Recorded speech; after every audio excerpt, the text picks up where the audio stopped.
మన యొక్క స్వాధీనంలో లేవు. వాటి పని అవి చేసుకుంటూ వెళుతూ ఉన్నాయి. అయితే మన పని మనం చేసుకుంటూ ముందుకు వెళుతున్నామా? మన కొరకు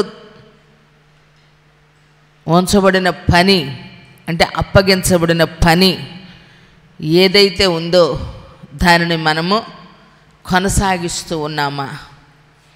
ఎందుకంటే ప్రియులారా, ఈ భూమి మీద ప్రతి ఒక్కరూ కూడా తమ తమ వంతు పని జరిగించుట కొరకే దేవుడు ప్రతి వానిని పుట్టిస్తూ ఉన్నాడు. రూపం వేరు, ఆకారము వేరు, స్వరం వేరు. ఒక మనిషికి మరొక మనిషి పొంతన లేకుండా కోట్ల మంది ప్రజలను కూడా దేవుడు డిఫరెంట్గా ఎవరికి వారిగానే పుట్టిస్తూ ఉన్నాడు అని అంటే ప్రతి ఒక్కరు ఒకదాని కొరకు నియమించబడ్డారు ఆయన పని నిమిత్తము. అయితే నేను కొన్నిసార్లు దేవుని గురించి అవగాహన లేనప్పుడు, జీవితం మీద జయం లేనప్పుడు, మనుషులమైన మనము సాధించేది ఏదీ లేనప్పుడు అనుకునే మాట ఏమిటంటే, కొన్నిసార్లు మా అమ్మ నన్ను పనికి మాలిందిగా కన్నదే అంటారు. కొన్నిసార్లు దేవుడు నన్ను ఉట్టిగా పుట్టించాడు అనుకుంటారు. తమ జీవితాన్ని బట్టి తాము నిందించుకుంటూ తక్కువ చేసుకుంటూ ఉంటాం. మనల్ని గూర్చిన అవగాహన, దేవుని గూర్చిన అవగాహన మనలో లేనప్పుడు. అయితే దేవుని సన్నిధిలో ఉన్నటువంటి మన జీవితంలో మనం ఒకటి గ్రహించాలి. దేవుడు మనల్ని ఏర్పాటు చేసుకున్నాడు. అది ఎప్పుడు అనంటే తీనక్కర్లేదు. ఎఫెసీయులకు రాసిన పత్రిక 1:6 4 నుంచి 6 వరకు చదివితే, జగత్తు పునాది వేయబడక మునుపు ప్రేమ చేత క్రీస్తులో మనల్ని ఆయన ఏర్పరుచుకున్నాడు. నువ్వు పొట్టిగా పుట్టుండొచ్చు, లావుగా పుట్టుండొచ్చు, ఎర్రగా పుట్టుండొచ్చు, నల్లగా పుట్టుండొచ్చు, అంగవైకల్యంతో పుట్టుండొచ్చు, లేదు నపుంసకులుగా పుట్టుండొచ్చు. ఏ విధంగానైనా ఒక మనిషి పుట్టినప్పుడు వారి జీవితంలో దేవుని యొక్క ప్రణాళిక లేకుండా ఈ భూమి మీద ఎవరూ పుట్టలేదు. దేవుడు మర్చిపోయి మన తల్లి గర్భాన మనల్ని వేయలేదు. వాళ్ళు మనల్ని జీవితంలో, ఎందుకంటే చాలామంది ఫ్యామిలీ ప్లానింగ్లు చేసుకుంటారు. మనం ఎప్పుడు బిడ్డలను కనాలి, లేదు మనం ఎప్పుడు కుటుంబాన్ని ఎలా మెయింటెనెన్స్ చేసుకోవాలి అని చెప్పి చాలా విషయాల్లో ఆలోచన చేసుకుంటారు. కొన్నిసార్లు ప్రణాళికలు లేకుండా ఉంటారు. కొంతమంది ప్రణాళికలు వేసుకొని పిల్లల్ని కంటారు, వ్యాపారాలు చేస్తారు, డబ్బును వృద్ధి చేసుకునే విషయంలో, ఈ లోకంలో ఒక అడుగు ముందుకు వెళ్ళే విషయంలో కొంతమంది ప్రణాళికలు వేసుకుంటారు, కొంతమంది వేసుకోరు. అయితే దేవుడు నీ జీవితంలో ప్రణాళిక లేకుండా ఆయన నిన్ను పుట్టించలేదు. ఇది మొదట మనం అందరం కూడా తెలుసుకోవాలి. నెక్స్ట్ సంవత్సరము ప్రారంభమవుతూ ఉంది. ఎన్నో సంవత్సరాలు మన యొక్క జీవితంలో గతించిపోతూ ఉన్నాయి. అయితే పుట్టినటువంటి నీ జీవితంలో ఇంటికి పరిమితమా, ఒంటికే పరిమితమా, వంటగదికే పరిమితమా, దేనికి నువ్వు పరిమితం? దేవుడు నన్ను ఒక మంచి గృహిణిగా ఉంచాడు, లేదు నన్ను ఒక మంచి భర్తగా ఉంచాడు, నన్ను ఒక మంచి జీవితం కలిగి ఉంచాడు అనే దాని కొరకే నువ్వు నియమించబడ్డావు అనుకుంటే బైబిల్ చెప్తుంది అది పొరపాటు. మా పాస్టర్ గారు కూడా ఎప్పుడూ ఒక మాట చెప్తారు, నా భార్య ఏ విషయంలో నాకు మేలు ఎందుకంటే భార్య దొరికిన వానికి మేలు దొరికను అనే మాట వింటాం. మేలుకరంగా లేకపోయినా ఒక విషయంలో నాకు మేలు చేసింది అని చెప్తారు. నాకు 6 పిల్లల్ని కని ఇచ్చింది మా భార్య, నాకు మేలు చేసింది, 6 పిల్లల్ని కని ఇచ్చిందని చెప్పి సంతోషంగా ఆమెను గూర్చి సాక్ష్యం చెప్తారు.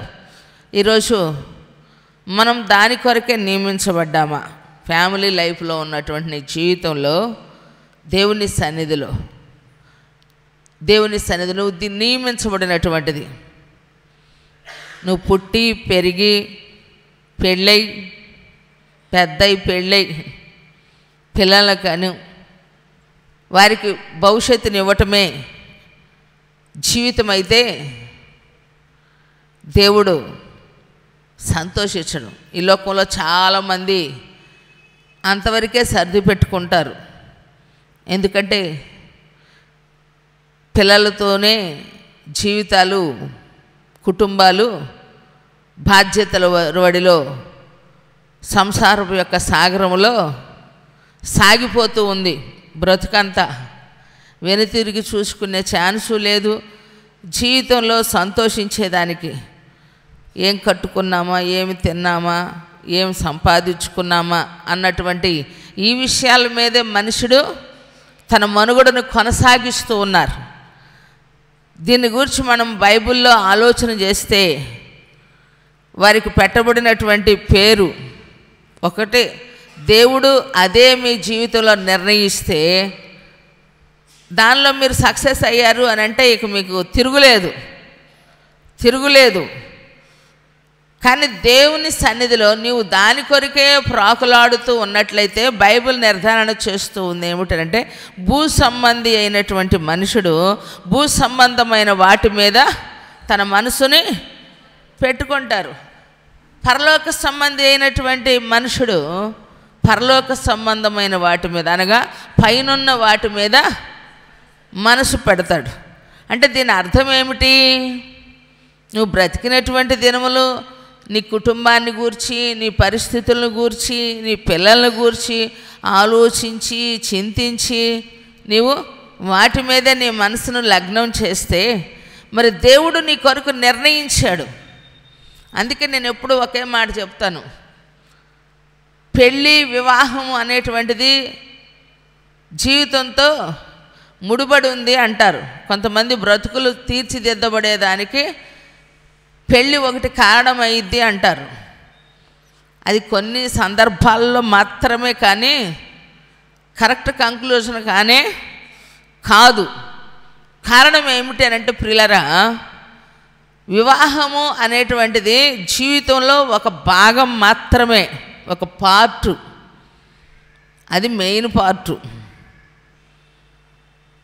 కాబట్టి మనం గ్రహించాల్సిన గొప్ప విషయం ఏమిటంటే, ఫలించమన్నాడు ప్రభు మొట్టమొదట కదా. ఆదికాండం 1వ అధ్యాయం 26వ వచనంలో 28 వరకు ఏమన్నారు? మీరు ఫలించి అభివృద్ధి చెందండి, భూమిని విస్తరింప చేయుడి. మన అభివృద్ధిని, మన ఫలింపుని, మన యొక్క విస్తరణ కోరుకుంటూ ఉన్నారు. ఏమిటి విస్తరణ?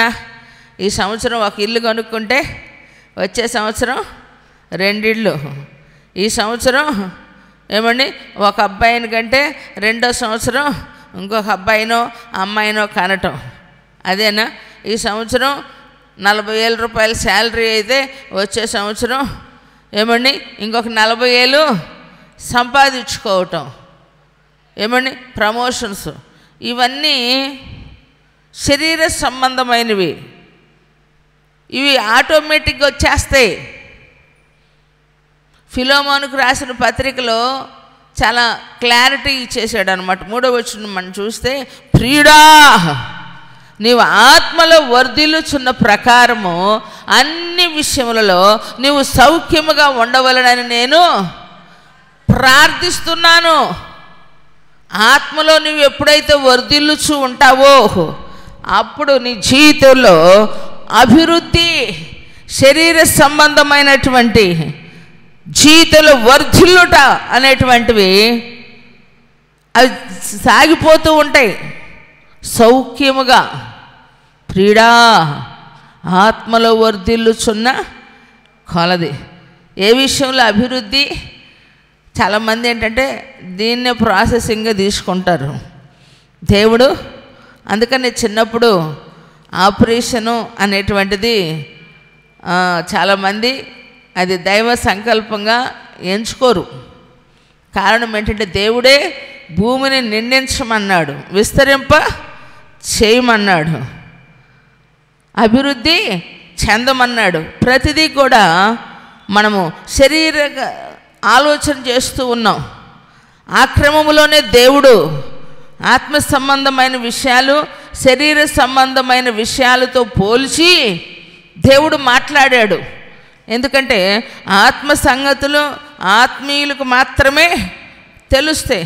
మరి మనం ఆత్మీయులం అవ్వాలి, శరీర సంబంధాలుగా ఉన్న మనము అనంటే మరి ఆత్మీయతలోకి వెళ్ళే అంతవరకు ఆత్మ విషయాలు మనకు అర్థం కావు. అర్థం అవ్వాలి అని అంటే శరీర సంబంధ విషయాలను మనం ఎదుట పెట్టి వాటిని గూర్చినటువంటి అవగాహన కలిగించేదానికి ఆత్మ సంబంధమైన విషయాలను దేవుడు మనతో పంచుకుంటూ ఉన్నారు. దాన్ని మనము గ్రహింపులోనికి తీసుకోవాలి. ప్రియులారా, ఉన్నతమైనటువంటి దేవుని ఆశీర్వాదాన్ని మనం అనుభవించడానికి పిలువబడ్డాం.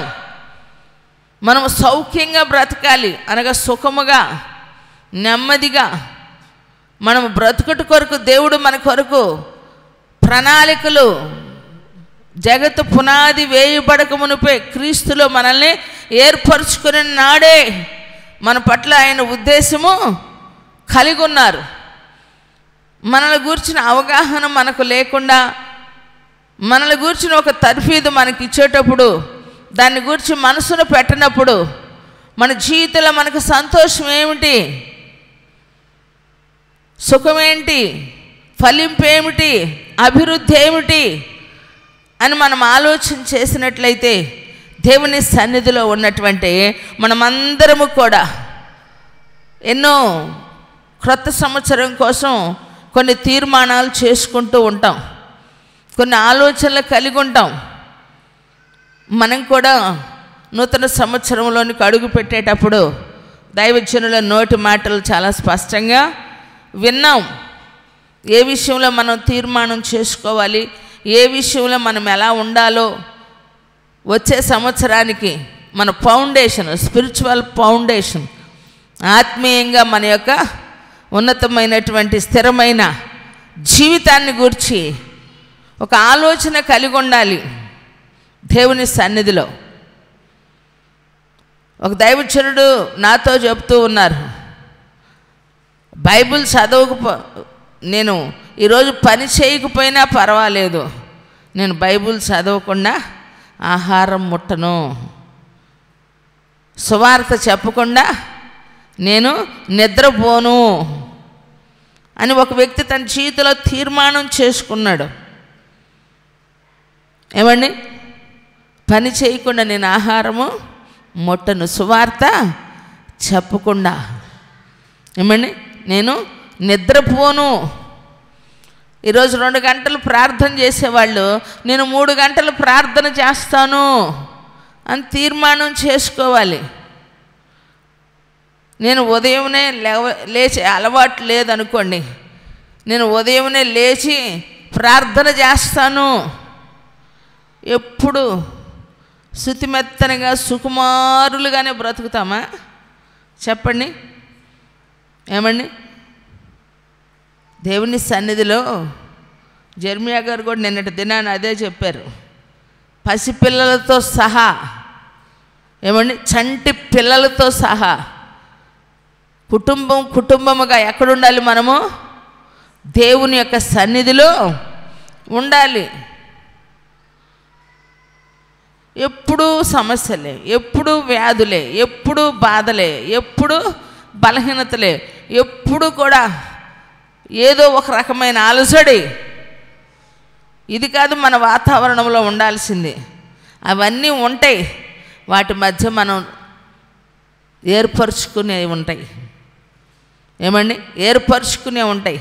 నలు దిశలా ఆయన నెమ్మది కలుగ చేయవాడు. చప్పట్లు కొట్టి దేవుణ్ణి స్తుతిద్దామా. ప్రైజ్ ది లార్డ్, హల్లెలూయా. నలు దిశలా నెమ్మది కలుగు చేయాలా, అది మనం ఏర్పరచుకోవాలి దేవుని సన్నిధిలో. అలా ఉండాలి అని అంటే దేవుని కొరకు మనం ఎలక్ట్ అవ్వాలి. విశ్వాసులమైన మనము ఆత్మీయ జీవితంలో ఎదగాలనుకొని ఏమండి ఆశీర్వదించబడాలనుకున్న మన యొక్క అనుభవంలో సమయాన్ని హెచ్చించుకోవాలి, తీర్మానాలు కొన్ని చేసుకోవాలి దేవుని సన్నిధిలో. ఈ సంవత్సరం నేను ఒకరిని మందిరానికి నడిపించాను, వచ్చే సంవత్సరం ఇద్దరిని తీసుకొని వెళ్ళాలి. ఎంత ఈజీ అండి ఒక మనిషికి యేసయ్య ప్రేమను పంచటం, ఎంత ఈజీయో. తొడయాలు తీయటం కష్టం నాకు తెలిసి, నాటేయటం కష్టం, పత్తి తీయటం కష్టం, ఏమండి కోత కొయ్యటం కష్టం, అంటులు తోమటం కష్టం, బండలు తొడవటం కష్టం, బట్టలు ఉతకటం కష్టం. ఇవన్నీ కూడా మనం చేసుకోగలుగుతూ ఉన్నాం. కానీ తేలికైనటువంటిది ప్రభువే చెప్పారు, మీ భుజముల మీద బరువుల్ని తీసేవాడే కానీ ఆయన బరువు మోపేవాడు కాదు.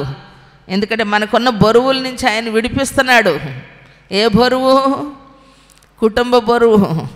ఏమండి సంసారాన్ని వేదలేక సన్యాసం పుచ్చుకున్న వాళ్ళు కుటుంబాలను వదిలి పిల్లలు పెళ్ళిళ్ళకి వస్తే వాళ్ళ పెళ్ళిళ్ళు చేయలేక ఏమండి బిడ్డలను చూసి భయపడి, పరిస్థితులు చూసి భయపడి, అప్పులు చూసి భయపడి పారిపోయిన వాళ్ళు ఎంతోమంది ఉన్నారు. ఈరోజు ఆ బరువుల నుంచి విడిపిస్తున్నాడు. ఏమండి నువ్వు జయించలేనటువంటి ప్రతి దాని నుంచి దేవుడు నిన్ను విడిపిస్తూ ఉన్నాడు. అయితే ఆయన నీ భుజం మీద మోపుతూ ఉన్నాడు ఒకటంతే. అది తేలికైనటువంటిది, అది సులువైనటువంటిది. మీ ప్రయాస అంతటి నుంచి ఆయన విడిపిస్తాడు. కానీ విడిపించి విశ్రాంతినిచ్చి దేవుడు మీకేం చేస్తున్నాడు? ఏమండి ఆయన కాడి సులువుగాను, ఆయన భారము తేలికగాను. అంటే ఎంత సింపుల్ మెథడ్లో మనల్ని నడిపించడానికి, మాట్లాడేదానికి దేవుడు ఇష్టపడుతున్నాడో చూడండి దేవుని సన్నిధిలో. అలా మన సమయం హెచ్చించుకోవాలి. మితముగా ఈ సంవత్సరం నేను మాట్లాడతానయ్యా, అనవసరంగా నేను మాట్లాడినయ్యా అని కొన్ని విషయాల్లో మనము లిమిట్స్ పెట్టుకోవాలి. అనవసరమైన విషయాల్లో జోక్యం చేసుకోకూడదు. మనం అవసరమైన వాటినే మనము మాట్లాడాలి. ఏమండి అవసరమైనంతవరకే మనము తినాలి, అవసరమైనంతవరకే నిద్రపోవాలి. ఏది కూడా తన లిమిట్ మించితే అది అతి. పొద్దుగూకులు పిల్లల మీదే ఉండకూడదు మన ధ్యాస. ఏమండి పిల్లల్ని చక్కగా నిద్రపుచ్చుకోవాలి, తిండి పెట్టుకోవాలి, సమయానికి వాళ్ళకి అన్నీ చూసుకోవాలి. మరలా వాళ్ళు నిద్రపోయే టైంలో మనం ఏం చేసుకోవాలి? ప్రార్థన చేసుకోవాలి, స్తుతులు చెప్పుకోవాలి. రాత్రి కూడా సేవకులు ఏం చెప్పారు? భయం అనేది వచ్చినప్పుడు, ఏదైనా ఎవరైనా నన్ను ఇబ్బంది పెడతారు అన్నటువంటి పరిస్థితులు వచ్చినప్పుడు, ఎవరికి చెప్పుకోలేనప్పుడు నేనేం చేస్తాను? దేవుడు చేసిన మేలులన్నీ రాసుకుంటా. ఈ రాసుకుంటూ ఉన్న క్రమంలో మేలులు గుర్తుకొచ్చేసరికి భయాలు పారిపోతాయి. కొట్టు చప్పట్లు గట్టిగా ప్రైజ్ ది లార్డ్, హల్లెలూయా. మరి చిట్కాలంటే అవే, మెలకువలంటే అవే. దేవుని సన్నిధిలో అన్ని సాధన చేస్తున్నాం, భక్తి సాధన చేయటంలా. భక్తి మనము సాధన చేయలేకపోతూ ఉన్నాం. కానీ ఈ సంవత్సరంలో మనం కొన్ని నిర్ణయాలు, కొన్ని తీర్మానాలు చేసుకోవాలి. తినాల్సిన దానికంటే అధికంగా తింటే అది అతి, నిద్రపోవాల్సిన టైం కంటే నిద్రపోతే అతి. అలా కాకుండా మార్పు చెందాలి. ఇంతకుముందు 10 గంటలు పనుకున్నావా, 8 గంటలు పనుకున్నావు అనుకో, 6 గంటలు చాలయ్యా అనుకో, 6 గంటలు చాలయ్యా పేకల దాకా తిని బ్యావమని తేపే కంటే మరలా ఆ మొంపు దిగేదాకా అరిగేదాకా అటు ఇటు తిరిగే కంటే తినగలిగినంత తిను, అంత ఆకలి ఉంచుకో. పక్కన కొంచెం ఆకలి ఉంచుకో, మంచిది. ఇలా కొన్ని నిర్ణయాలు మనం తీసుకోవాలి. ఎవరు చెప్తారు చెప్పు? ఇవి ఆరోగ్యానికి మంచిది ఏంటి? మనం హుషారుగా, చురుకుగా, యాక్టివ్గా మనము ఉండటానికి కూడా మనకి ఉపయోగపడతాయి. దేవుని యొక్క సన్నిధిలో ఉన్నటువంటి మన యొక్క అనుభవంలో ఫలించటం అంటే ఏమిటి? అభివృద్ధి అంటే ఏమిటి? నా ప్రియుని గురించి నేను ఒక మాట చెప్తాను అంటాడు యెషయా ప్రవక్త. నా ప్రియునికి ఒక ద్రాక్ష తోట ఉంది, దానికి ఆయన చాలా ఎంత ప్రొటెక్షన్గా అంటే కాపుదల ఉంచాడు అని అంటే చక్కని మాట చదివి వినిపిస్తాను. 5వ అధ్యాయము 1-2 వచనాలు. నా ప్రియుని గూర్చి పాడేదను వినుడి, అతని ద్రాక్ష తోటను బట్టి నాకిష్టుడైన వాని గూర్చి పాడేదను వినుడి. సత్తువ భూమి గల కొండ మీద నా ప్రియునికి ఒక ద్రాక్ష తోట ఉండెను. ఆయన దానిని బాగుగా త్రవ్వి రాళ్లను ఏరి అందులో శ్రేష్టమైన ప్రతి తీగలను ద్రాక్ష తీగలను నాటించెను. దాని మధ్యన బురుజు ఒకటి వేయించి ద్రాక్ష తొట్టిని తొలిపించెను. ద్రాక్ష పండ్లు ఫలింపవలనని ఎదురు చూస్తుండెను, కానీ కారు ద్రాక్షలు కాచును. కావున యెరూషలేము నివాసులారా, యూదావారులారా, నా ద్రాక్ష తోట విషయము నాకు న్యాయము తీర్చవలనని నేను మిమ్మను వేడుకొనుచున్నాను. మీ పక్క వాళ్ళకి ఏమంటావు అను? దీని గురించి ఏమంటావు? కూర్చుంటేనేమో మరీ కుప్పలా కూర్చుంటారు ఒకే చోట, లేదంటేనేమో అందరూ అంత దూరంలో కూర్చుంటున్నారు. పక్కన వాళ్ళని పిలువు, సహోదరుడా, సహోదరి, ఏమంటావు దీని గురించి చెప్పు, ఏమంటావు చెప్పండి. ఏం చేస్తున్నాడు ఆయన? ఆయన ప్రియునికి ఒక ద్రాక్ష తోట ఉందంట.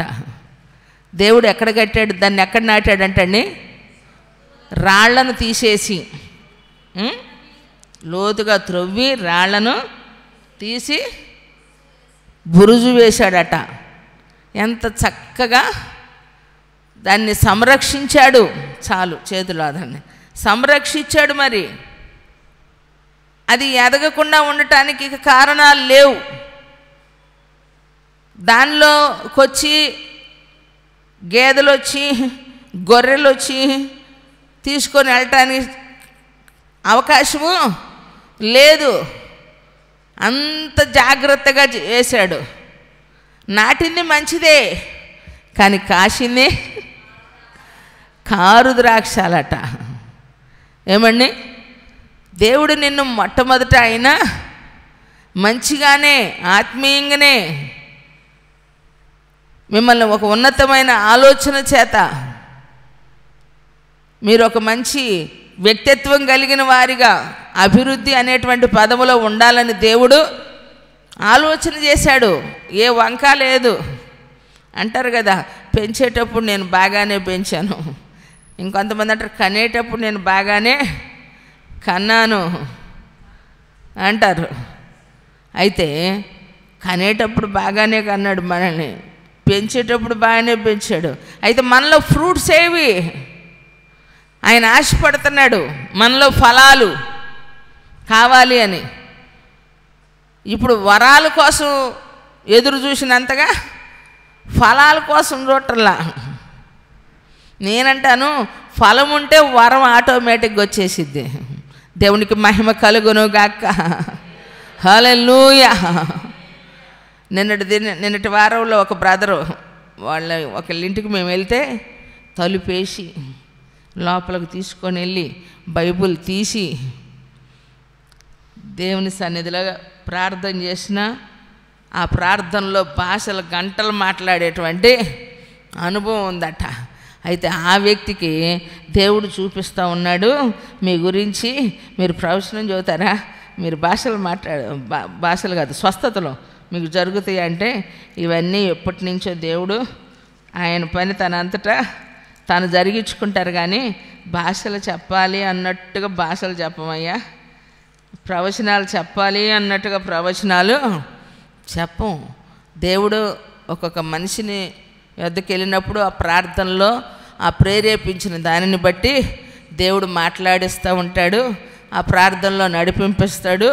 మంచి కళలు ఉన్నాయి, దర్శనాలు ఉన్నాయంటే ఇంకా బలంగా మిమ్మల్ని ఎత్తిపట్టుకోబోతున్నాడని వాళ్ళ కోసం మనం ప్రార్థన చేస్తుంటే అన్నయ్య నన్ను లోపలికి తీసుకొని వెళ్ళి, బ్రదర్ మీ గురించి నాకు తెలీదు, నేను వినలేదు, అక్క గురించి అసలు ఏంటి అని నేను అతడు ప్రార్థన చేశాడంట. ఏమండి, అందరి సేవకుల్ని నమ్మడం, అందరినీ తన ఇంటికి పిలుచుకోడట. ప్రార్థన చేసుకొని ఆయన ప్రేరేపించిన దాన్ని బట్టి ముందుకు వెళుతూ ఉంటాడట, ఎక్కువ ప్రార్థనలోనే గడుపుతాడట.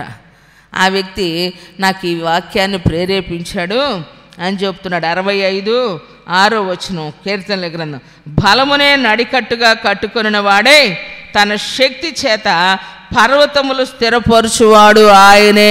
చపలగడి దేవుని స్తుతిద్దామా. అంటే బలమునే నడికట్టుగా కట్టుకొని తన పర్వతమును స్థిరపరచువాడు ఆయనే. అంటే ఆయన తన కొరకు తన సేవకుల్ని ఏం చేసుకుంటాడట, బలపరిచి ఇంకా గొప్పగా వాడుకునేదానికి దేవుడు ఇష్టపడుతున్నారు. ఇలా మిమ్మల్ని దేవుడు నడిపిస్తానని నాకు దేవుడు మాట్లాడుతున్నాడంటే నేను అంతే మౌనం అయిపోయి వింటా ఉన్నాను అన్నమాట. ఎందుకు ఈ విషయాన్ని మీకు జ్ఞాపకం చేస్తూ ఉన్నానంటే, దేవుని సన్నిధిలో ఉన్నటువంటి మన జీవితంలో ప్రియులారా, ఫలం ఉంటే వరం వచ్చేసిద్దండి. ఫలం ఏమిటి? ప్రేమ, సంతోషం, సమాధానం. నిజం. ఎదుటి మనిషికి 9 కృపావర ఫలాలు ఉన్న ఆత్మఫలాలు, ఈ ఫలములు 3 దేవునికి, 3 ఇతరులకు పంచాలి, 3 మనలో ఉండాల్సినవి. అంటే నేను క్లుప్తంగా చెప్తున్నా ఆ విషయాన్ని. అయితే దేవుని సన్నిధిలో నీవు కనపడేటువంటివి కొన్ని ఉంటాయి, కనపడనటువంటివి కొన్ని ఉంటాయి. కానీ ప్రతిదీ కూడా బయలుపరచబడుతుంది. నీలో ఉన్న ఫలం ఎదుటి మనిషికి అర్థం కాకుండా ఉండదు. మంచిగా పంచిపెట్టడం, ఏమండి, ప్రేమ కలిగి ఉండటం, కొన్ని మాత్రమే వరాలు రాశారు. అయితే ఇక ప్రతిదీ రాసుకుంటూ పోతే మన ప్రతి అనుభవం కూడా ఒక వరం. ఏదైతే దేవుడు మనల్ని ఒక డిఫరెంట్ వేలో నడిపిస్తూ ఉంటాడో, ప్రత్యేకమైన మార్గంలో, అది దేవుడు మనకిచ్చిన వరం. సువార్త ప్రకటించడం ఒక వరం, ప్రార్థన చేయటం ఒక వరం, పాట పాడటం ఒక వరం. ఇవన్నీ వరాల లిస్టులో ఉన్నాయా? అందుకే కదా ఒక మాటలో బైబిల్ తేల్చబడింది. ఏమండి, ఆయన గూర్చి వ్రాయబడాలి అని అంటే ఆకాశం అంత పేపర్ అయినా, సముద్రం అంతా ఇంకు సిర అయినా సరిపోదట, సరిపోదు. అంతా ఆయన గురించి వ్రాయబడింది. భూమి అంతా అంటే ఎందుకంటే భూమి ఒక వంతు, ఏమండి, 3 వంతులు అనుకుంటా. భూమి ఒక వంతు, నీరు 3 వంతులు ఉంది. అందుకని భూమి అనలేదు ఆయన, ఆకాశం అన్నాడు. ఎందుకంటే 4 భాగాలుగా ఉంది, మొత్తం మీద కప్పేసింది గొడుగులాగా. అందుకని ఆకాశం అంతా పేపర్ అయినా, సముద్రం అంతా సిర అయినా కూడా సరిపోదట. అంత గొప్ప విధానం ఈ బైబిల్లో మనిషి కొరకు దేవుడు ఏర్పరిచిన మార్గం అండి. దేవుని సన్నిధిలో అవి మనకు కావాలి. దేవుని సన్నిధిలో ఫలించాలి. 15వ అధ్యాయము యోహాను సువార్త 1వ వచనంలో ఏమనుంది? నేను ద్రాక్షావల్లిని, తీగలు మీరు. ఎవడైనా ఆయనలో ఉంటే ఏమండి ఏమవుతారంటే ఫలిస్తారు. లేని ఎడల అది తీసి పారవేయబడును. ఫలింపని ప్రతి తీగ తీసి పారవేయబడును. ద్రాక్షావల్లిని నేను. ఆయన మంచి ఏమండి ద్రాక్షావల్లి. ఫలించాలి అని అంటే ద్రాక్షావల్లితో అంటుకట్టబడిన వారమై మనము ఉండాలి. మరి మనం అంటుకట్టబడాలి ఎక్కడండి?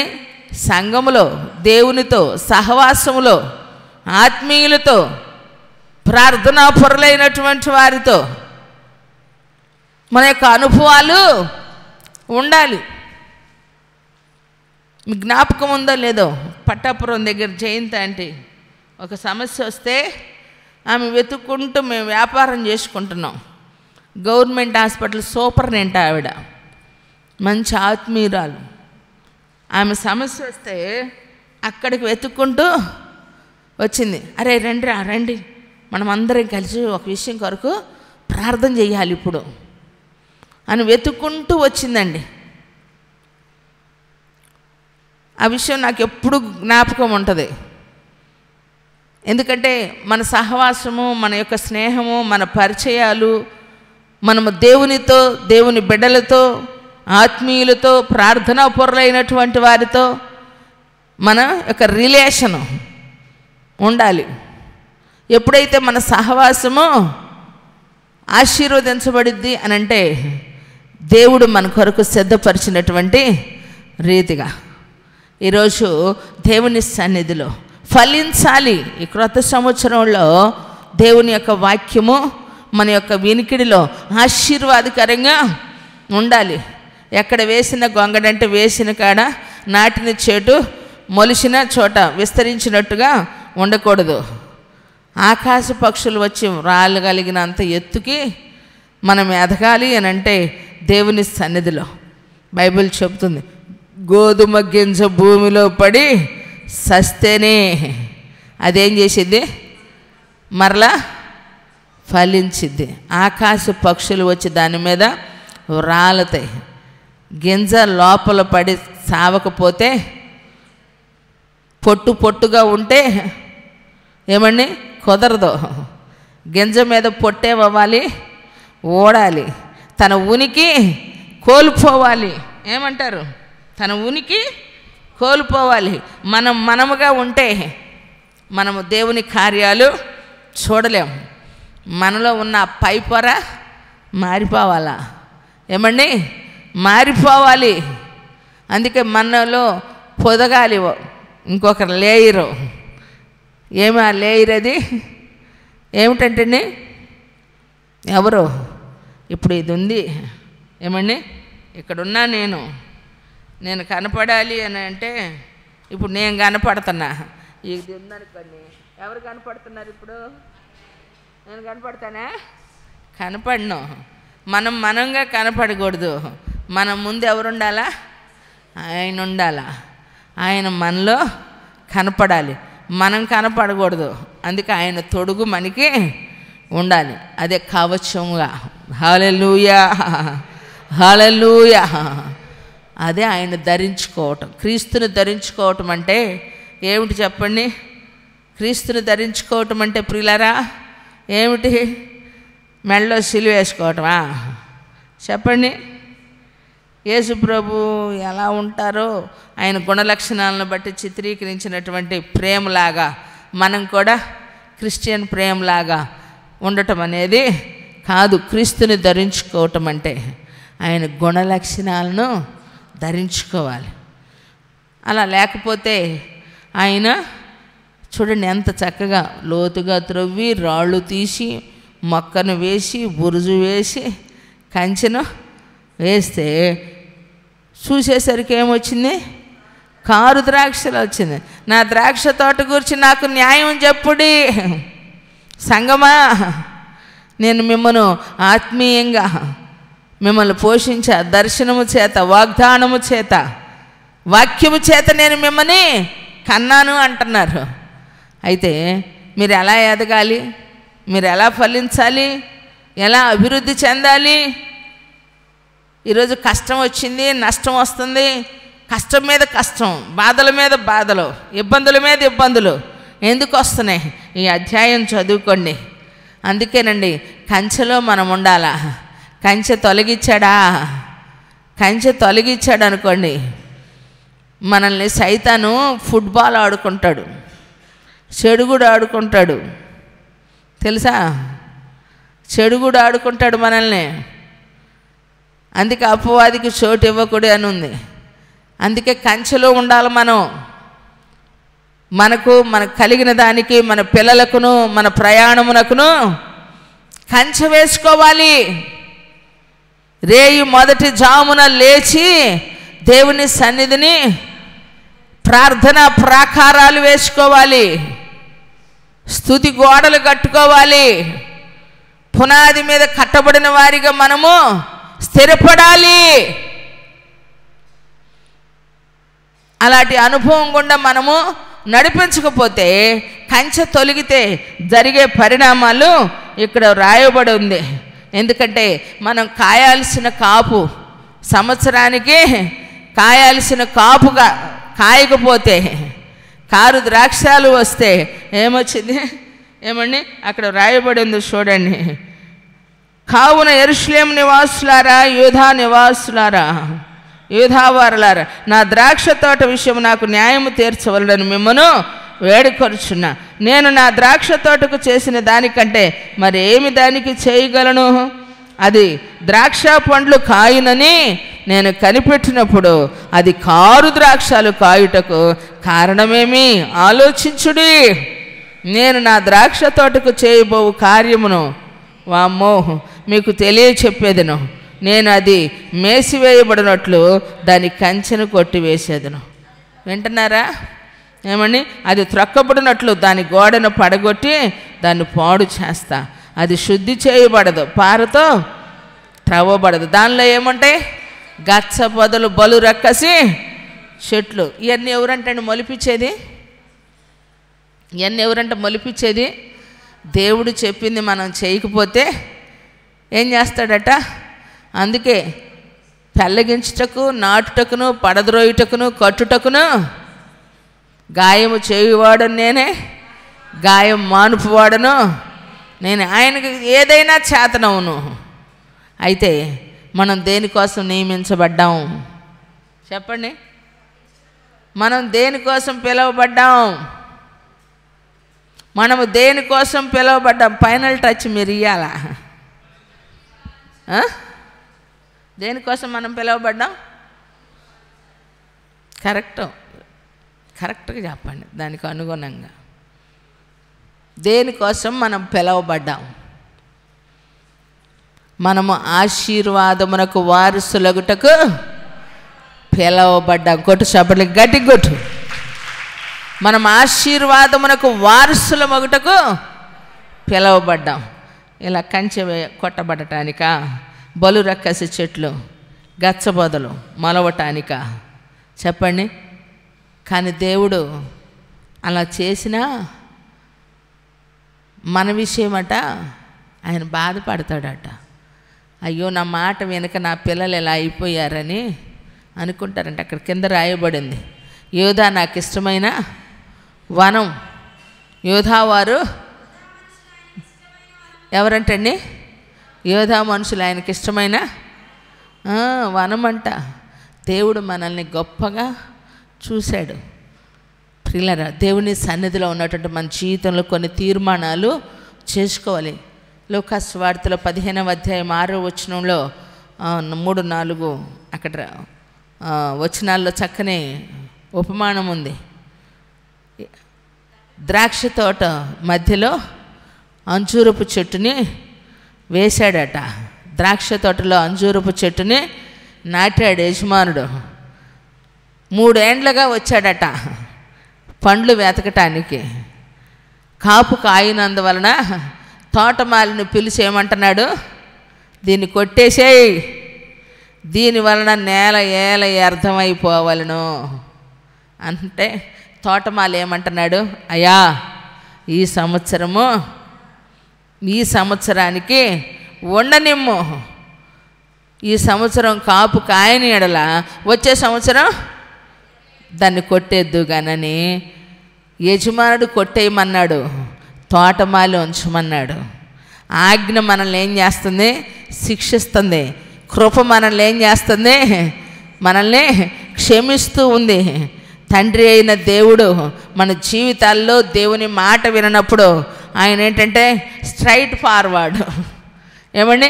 తండ్రి అయిన దేవుడు స్ట్రైట్ ఫార్వర్డ్. కానీ దేవుడు ఏం చేస్తున్నారు? యేసు ప్రభు మన జీవితాల్లో కృప అనేటువంటిది గ్రేస్ పీరియడ్ ఆయన ద్వారా మనకి అనుగ్రహించబడుతూ ఉంది. కాబట్టి దేవుని సన్నిధిలో ఉన్నటువంటి లూకా సువార్త 13వ అధ్యాయము 6వ వచనం, 15 అన్నాను కదా, 13, 6వ వచనంలో ఈ యొక్క ఉపమానము ఉంటుంది ప్రియులారా. కాబట్టి దేవుడు మనకి ఛాన్స్ ఇచ్చాడు. మరొక సంవత్సరం మనం బ్రతికి ఈ 6వ రోజు మన పట్ల దేవుని ప్రణాళికలు క్రొత్తగా మనం కలిగి ఆయన ఉద్దేశాలు తెలుసుకొని తీర్మానాలు కొన్ని చేసుకొని ఫలించేదానికి మనకు ఒక అవకాశం ఇచ్చాడు దేవుడు. దాన్ని మనం క్యాచ్ చేసుకోవాలి. ఏ విషయంలో లాస్ట్ ఇయర్ మనము తక్కువ చేయబడుతున్నామో, దేవునిలో నిలబడలేనటువంటి కారణాలు ఏవైతే ఉన్నాయో ఈ సంవత్సరం వాటిని ఏం చేసుకోవాలి? ఫుల్ఫిల్ చేసుకోవాలి. చూడండి, ఎందుకంటే ఎప్పుడు ఖాళీగా ఉండకూడదండి. కొన్నిసార్లు బిట్ పేపర్ మనకి ఇస్తారు కదా, క్వశ్చన్ పేపరు బిట్స్ ఉంటాయి. ఈ బిట్స్ కొన్నిసార్లు మనం కరెక్షన్ చేసే దాని గురించి ముందే నువ్వు భయపడి ఇది రైటా రాంగా, ఇది పెట్టాలా లేదా అంటే ఏబిసిడి ఏదో ఒకటి పెట్టాలా. ఆప్షన్ వాళ్ళే ఇస్తారు, క్వశ్చన్ ఇస్తారు కదా, ఆప్షన్ ఉంటుంది ఏబిసిడి, ఏదో ఒకటి పెట్టాలి.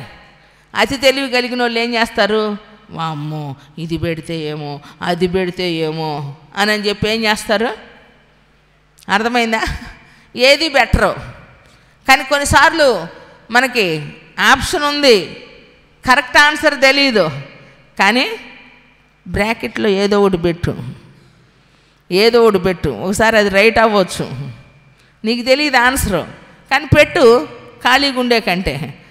కాబట్టి నీకేది తెలియకపోవచ్చు, కానీ దేవుని సన్నిధిలో నీవు ఆయనతో సహవాసం కలిగి ఉండవు అనుకో, ఖాళీగా ఉండకూడదు. ఖాళీగా ఉంటే సైతాను తనకు కార్ఖానాగా చేసుకొని సైతాను జ్వరపడతాడు.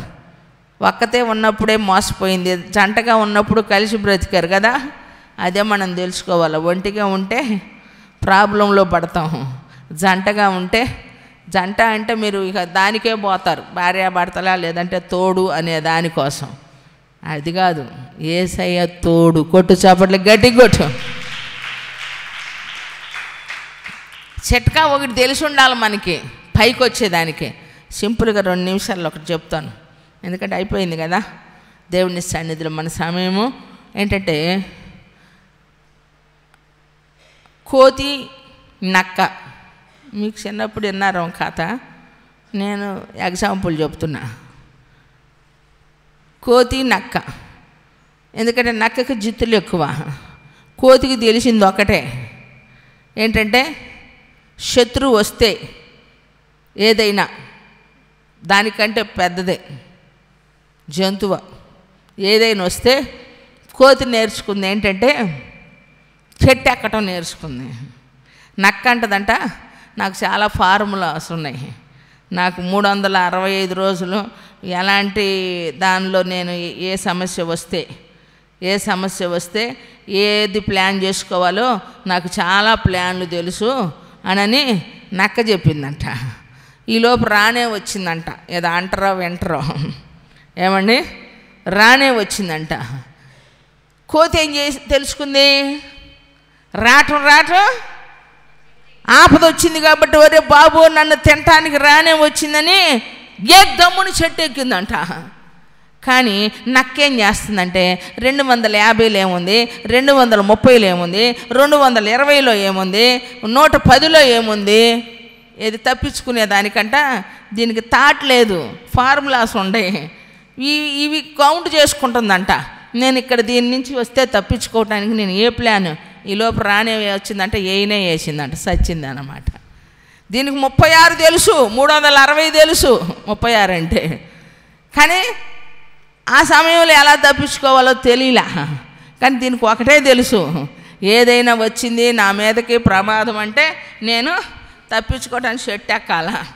మొండి గుర్తు నేను చెప్తుంది, మొండి గుర్తు. ఈరోజు నీకు ఒకటి ఉండాలా. నీకు అంతగా తెలియకపోవచ్చు, అవగాహన లేకపోవచ్చు, కానీ దేవునితో నువ్వు అంటుగట్టబడి ఉంటే ద్రాక్షావల్లి ఆయన తీగలో మీరు, ఆయన నిన్ను ఎలా నడిపించుకుంటాడో నీకు అర్థమయ్యేదాకా నీవు ఆయనతో ఉండు, ఆయనతో సహవాసంతో చెయ్యి, ఆయనతో సహవాసము చెయ్యి. అద్భుతమైనటువంటి ప్రణాళికలు నీ జీవితంలో నెరవేర్చబడతాయి. ఈ కొద్ది మాటలు దేవుడు ఆశీర్వదించి ఫలింప చేయును గాక. లేచి నిలబడదామా?